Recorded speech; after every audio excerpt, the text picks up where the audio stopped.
இன்றைக்கி பார்த்தீங்கன்னா மல்லாட்டை கொல்லி சுற்றி பார்க்கலான்னு வந்தேன்.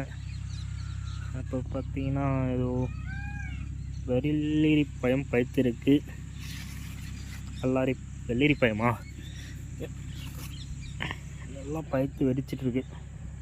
இன்னொன்று அங்கே ஒன்று இருக்குது. ஒரு 2 பழம். இப்போ தான் ஃபஸ்ட்டு பழம். எத்தனை இது ஒன்று, இன்னொரு 4-5 இருக்குது. அது பழுத்த உடனே அதையும் பறிச்சிட வேண்டியதான்.